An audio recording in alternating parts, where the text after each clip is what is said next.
իմ կամերան նայա։ Հա։ Okay։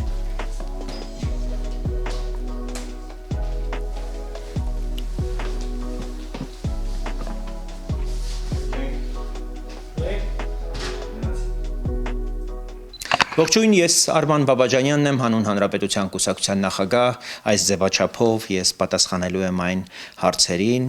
բազմաթիվ հարցերին, որ տարբեր սոցիալական հարթակներով ստանում եմ օգտատերերից, մեր հայրենակիցներից Հայաստանում եւ Սփյուռքում բնակվող։ Ինձ Facebook-յան օգտատեր Մելանիա Պողոսյանը, չգիտեմ որտեղից, հարցնում է. Ինչն է այսօր հայ ժողովրդի ամենամեծ մարտահրավերը որպես ազգ եւ պետություն։ Հարգարժան հայրենակից, հարգարժան Մելանիա, ազգ դառնում են ոչ միայն անցյալով, ոչ միայն հիշողությամբ ապրելով, այլ այդ հիշողությունը ապագայի միասնական տեսլականի մեջ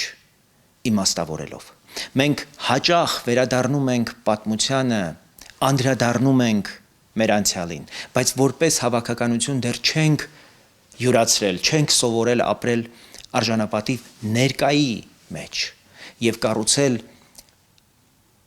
ու որոշել կառուցել հիմա հզոր պետություն։ Մենք շարունակում ենք ապրել անցյալում ունեցած մեր նվաճումներով, մոռանալով այսօր մեր երկիրը պլանավորելու, ստեղծելու, արարելու առաջնահերթ խնդիրները կենսագործելու մասին։ Մեր խնդիրը տարածքը չէ, նաև քանակը չէ, որովհետև աշխարհում կան մեզնից շատ ավելի փոքր տարածքով եւ քանակով քիչ ժողովուրդներ եւ երկրներ, որոնք ունեն հզոր մրցակիցներ եւ հակառակորդներ, բայց կարողանում են նրանց նկատմամբ ունենալ եւ առավելություն եւ գերազանցություն։ Այդ առավելության աղբյուրը հենց հավաքական ինքնագիտակցությունն է։ Հավատը, որ անկախությունը սովորական թուղթ չէ, սովորական փաստաթուղթ չէ, հռչակում չէ, հռչակագիր չէ, այն ամեն օր վաստակվող պատասխանատվություն է, ամեն օր գործադրվող ջանք է, եռանդ է եւ անդուլ աշխատանք։ Երբ դա խորապես գիտակցենք ու ապրենք դրանով, ոչ ոք չի կարող մեզ բաժանել, ոչ ոք չի կարող մեզ տրոհել, նվաստացնել կամ ինչ-որ բան պարտադրել։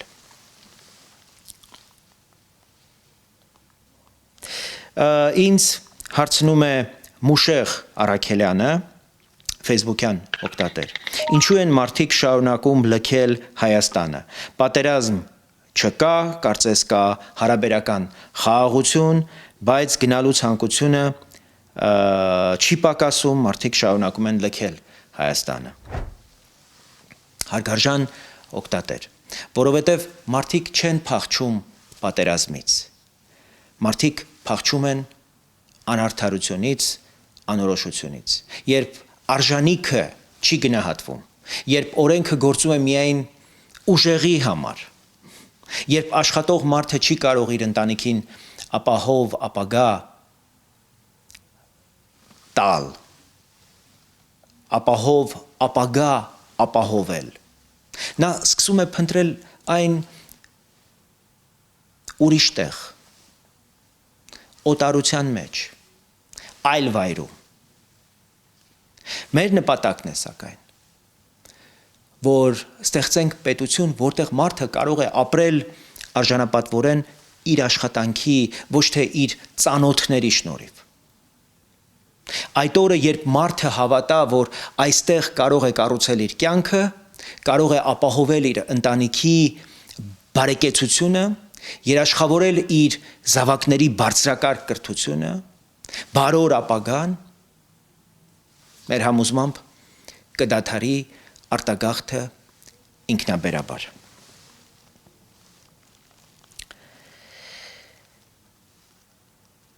Ինձ հարցնում է Facebook-յան օգտատեր Անահիտ Արաքելյանը. Ինչն է մեզ այսօր պահում թույլ եւ խոցելի վիճակում։ Հարգելի Անահիտ, մեզ թույլ է պահում եւ խոցելի մեր ոչ թե թշնամու ուժը, ոչ թե թշնամու ունեցած առավելությունը, այլ մեր սեփական ուժի, մեր սեփական կարողությունների նկատմամբ անվստահությունը։ Մենք շատ հաճախ մեր խնդիրների համար մեղադրում ենք արտաքին ուժերին, Ամերիկային, Ֆրանսիային, Ռուսաստանին, Թուրքիային, Ադրբեջանին։ Դա ամենահեշտն է, բայց իմ խորին համոզմամբ իրական պատճառը մեր անհաջողությունների, մեր ներսում է։ Անարդարություն, անպատասխանատվություն, անարդյունավետ ղեկավարում, սրանք են հիմնական իրողություններն են,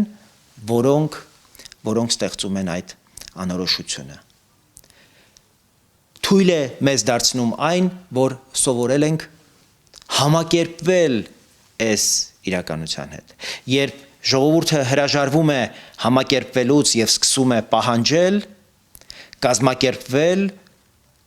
ու կերտել, պետությունը դառնում է ուժեղ ու անսասան։ Իմ համոզմամբ ուժը ոչ թե զենքի քանակի մեջ է, այլ հասարակական միասնական կամքի։ Եվ հենց այդ կամքն է, այդ համառությունն է, այդ հետևողականությունն է, որը մեզ ուժ է տալու։ Հայաստանը դարձնելու է ավելի ուժեղ, ավելի անկոտրում եւ ինքնավստահ պետություն։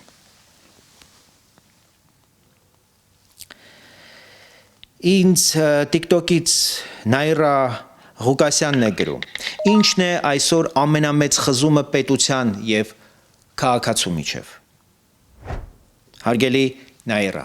այն, որ պետությունը չի հավատում իր քաղաքացուն, իսկ քաղաքացին չի վստահում իր պետությանը, ամենահիմնական մարտահրավերն է եւ իմ տպավորությամբ ամենամեծ խզումը պետության, որևէ պետության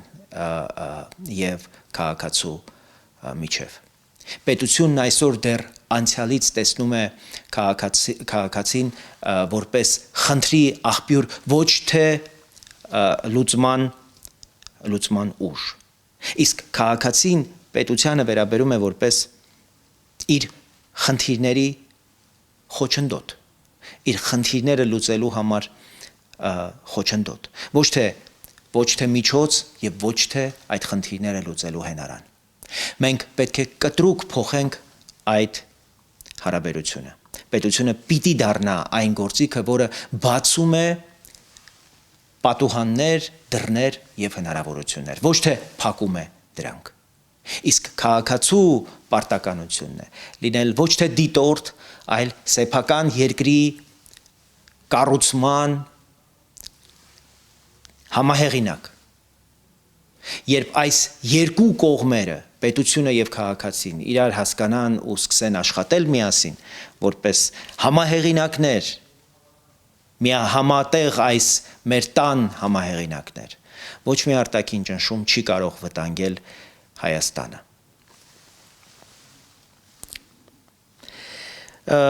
Հաջորդ հարցը Մելանիա Ասատրյանն է հարցնում. Ինչու Հայաստանում մարդիկ չեն հավատում օրենքին եւ արդարությանը։ Հարգարժան օգտատեր, որովհետեւ տարիներ շարունակ օրենքը ծառայել է ոչ թե հասարակությանը, այլ բացառապես իշխանության մեջ գտնվող այդ անհատներին, ուժերին, կուսակցություններին։ Մարդը տեսել է, որ նույն հանցանքի համար մեկը պատժվում է, մյուսը ոչ։ Տեսել է, որ դատարանը կարող է պաշտպանել ազդեցիկ մեկին ու պատժել սովորական քաղաքացուն։ Այդ պահից մարդը դադարել է հավատալ արդարությանը։ Արդարությունը պետք է դառնա ոչ թե սովորական հայտարարություն, մուրճով հանձնառություն, այլ ամենօրյա փորձառություն, հանապազօրյա կյանք, երբ մարդը վստահի, որ իր իրավունքները պաշտպանված են առանց զանգի, առանց կապերի, առանց փողի,